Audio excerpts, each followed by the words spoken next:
I'm going to show you how to simplify the form, and we're going to paint this penguin figurine using the 2-edge calculation. We'll cover how to break down the image, how to create an answer key that's going to be our map, and then walk you through that exact moment where we turn a flat shape into 3D. By the end, you'll see that that painting that you've been holding on to and waiting until you're good enough to paint is actually a lot closer than you think. If you don't understand the fundamentals, the physics of light first, the mesmerizing details aren't going to fix your painting. When we look at an object, our brains are searching for light and shadow patterns to tell us what is real. If your work doesn't follow these natural rules, your image starts to collapse. AI really struggles with this because AI is a pattern recognition machine that doesn't fully understand the physics of light. You'll notice that a lot of AI generated art, the edges are really soft and fuzzy and look really fake. Realism comes down to value and edges. And when it comes down to edges, there are only two that actually matter: cast and form.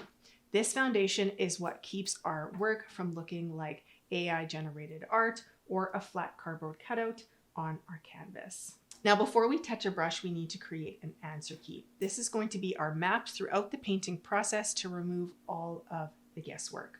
Now, I don't want you to just be a watcher of this channel. I want you to take these teachings and put them into practice so you can experience this magic on the canvas for yourself.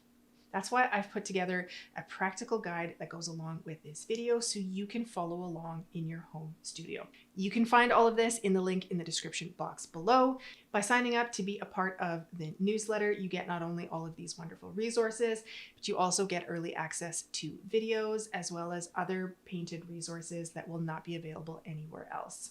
So you can go ahead and sign up for that in the link in the description box below. Now I'm using this outline as a transfer to get this outline onto my canvas. I do this so that I can get really accurate edges and remove as much guesswork as possible. You can find carbon paper online for a very affordable price, as well as most craft stores. I've outlined the edges where the light and shadow meet with bold lines and used finer lines for landmarks like the penguin's feet and the pot's rim. We're going to use this to mark where our cast and our form shadows are. For a quick recap, if we've got our light coming from this direction, we know that light travels in straight lines. So anything that is in the direct path of the light will be in light. Anything that is turned away from it will be in shadow. Now we're taking a look at our edges in each object where we see the light and the shadow marry. So what do I mean by that? Here is an edge where we see within an object where we see the light and the shadow touch. This edge here is light, this is shadow. This is an edge where we see light and shadow touch. It is within an object. That is what we are looking for today to decide what is going to be cast and what is going to be form. When it comes to cast shadows, cast shadows are created when an object is blocked, when an area of an object is blocked by the light by another object. So for example, I've got this ball here sitting on the table. If I were to take it up and I were to remove it, this shadow on the tabletop would disappear because this area of the tabletop would be back in the direct path of the light. So cast shadows are created when an area of an object is blocked by the light by another object. This face of the block is in the direct path of the light. If we were to remove this ball, pick it up, take it out of the scenario, this area of the block would be in the direct path of that light. There should be no shadow there. However, because this ball is here, it is blocking this area of the block from reaching the light. Therefore, it is a cast shadow. Cast shadow, cast shadow, cast shadow, cast shadow, cast shadow. This area of the cylinder, again, if we took the block out of the scenario as well as the ball, this area would be in the direct path of the light. So we know that this is a cast shadow. Cast shadows are sharp. Now the other kind of edge that we have here is a form shadow. This is again an edge that is within an object where the light and the shadow meet. However, based on the form of the object, it is transitioning from light into shadow based on the curve of the object. Therefore, this is a form shadow. Nothing is blocking this area from the light. Another object, we can't remove an object and have it still be in the light. It's just simply not facing the light. Therefore, it is a form shadow. This cylinder as well too, right? This front face of it is in the direct path of the light. As the object curves, it turns away from the light and therefore into shadow. It is based on the curvature of the object. Form shadows are soft. They're going to be a soft transition from light into shadow. There is a second kind of form shadow that can be a little bit tricky, which I didn't address in my edges video, so I wanted to do that here today. On this block here, there is this edge and this edge where the light and the shadow meet within this object. Now, based on this object, because it is a square, this face of the square is in the direct path of the light. However, based on the form of the object, this face is not in the direct path of the light. Therefore, it creates a sharp edge because this happens quickly. It is a 90-degree angle. Therefore, this plane is going to be in the light. This plane is in shadow. There is no gradual transition because it's not a curved object. This edge, while it is technically a form shadow, is not a soft transition because it is a 90-degree drop. So this edge is going to be a nice curved surface. This is going to be a curved surface, so a soft transition. This edge, while it's technically a form shadow, is going to be a sharp edge. Now in our penguin painting here, we don't encounter any of these edges. However, I wanted to add it here today in case there are any of these edges that come up. In more complex subjects like a portrait, if that's too confusing to you, just take it out, leave it for later. It'll make more sense as you get into this a little bit more. So I'm marking my cast shadows with the color blue, and everywhere where the penguin is simply turned away from the light or the pot is turned away from the light based on the curve of the object, I am marking that as a form shadow with the color red. Cast, cast, cast,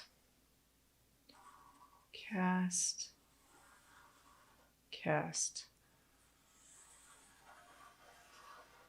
cast,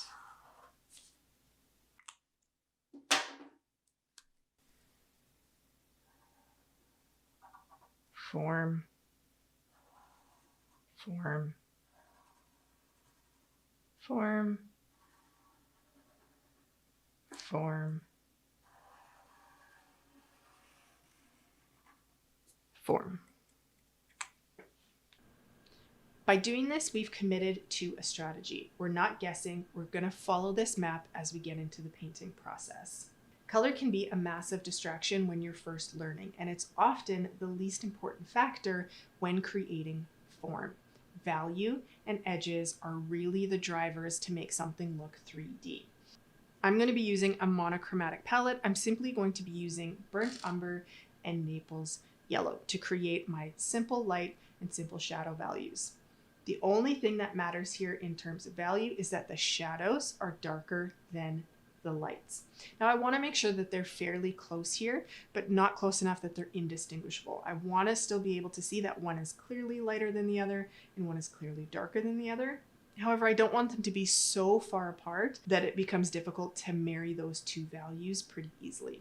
So the first thing I'm going to do here is I'm going to paint in my shadows and my lights. I'm going to start with my shadows, paint in everything that is a shadow with this one value, and then paint in everything that is light with this other value.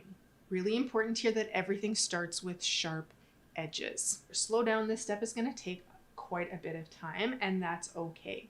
Really important to hold to your transfer lines here. Try to be as precise as you possibly can. This is going to be what helps the objects keep their shape in the painting process. Now, if this simple breakdown is feeling really manageable to you, go ahead and hit that like button. Now, once you've filled in your lights and your shadows, it should look like this. Notice how the painting already has some structure. The bones or the foundation is there. In a second, I'm going to show you that transformational moment where we turn this from 2D into 3D very easily. Now, we have to go back to our answer key. Everything we marked as a form shadow, meaning a soft transition, I'm using an admixture. It's just simply a mix, an equal mix of my light and my shadow value here, mixed in between to create an in-between mixture. This is what I'm going to use to soften that transition. Everywhere where there is a cast shadow, I'm leaving that sharp edge alone. This automatically gives the object depth because your brain recognizes the physics of light. Notice how this penguin starts to lift off the surface as I break down these form shadows by simply adding an admixture and breaking down those edges. You have to learn to surf on the beach before you jump into the water. From here, we can push the realism even further by taking some of our shadows darker and some of our lights lighter. I'm simply going to add some burnt umber to my shadows, not a lot. I don't want to push this too far too fast. And same thing with my lights. Just going to add a little bit of Naples yellow here to lighten up that value slightly. Well, cast and form shadows create the base. You still have to decide what is soft and what is sharp. Take the pot here, for example. Look at the rim. Even though it is in the light, there is a sharp edge where the rim meets the body. That defines some structure. By taking the top of it a little bit darker and putting a little bit of a highlight right along this rim here, notice how that just pops out that structure. These details work because they follow the rules of light and shadow that you've already established. When you pick up on these patterns of cast and form, soft and sharp edges, the process becomes empowering. You realize, wait a minute, I can break down an object like this as well. I used this penguin figurine to make the decisions easy. However, the process is the exact same when you move to something like a portrait. Once you have the experience with these clear cases, you'll start to see the same patterns emerge over and over again. Cast and form shadows in faces, in objects, in every single subject you can imagine that has a distinction between light and shadow. The consequences of ignoring a simple start like this is the fact that you'll make the painting process more complicated than it needs to be. You'll convince yourself that you aren't an artist, when the truth is you simply just need to start on the beach. You need to start with the fundamentals. Having this calculation is only the first step. You need to try this on your own to see the power that these fundamentals have to offer. Depending on your skill level, a portrait can feel really intimidating, which is why I wanted to show you the power of the fundamentals on a more approachable subject. When you stop overthinking and you follow the physics of light, you'll realize that with just a little bit of knowledge, you're actually a lot closer to your art goals than you even realize. If you want more and want to learn more about the fundamentals, you can go ahead and check out this playlist here, where I've done 3 simple lessons on value, color, and edge.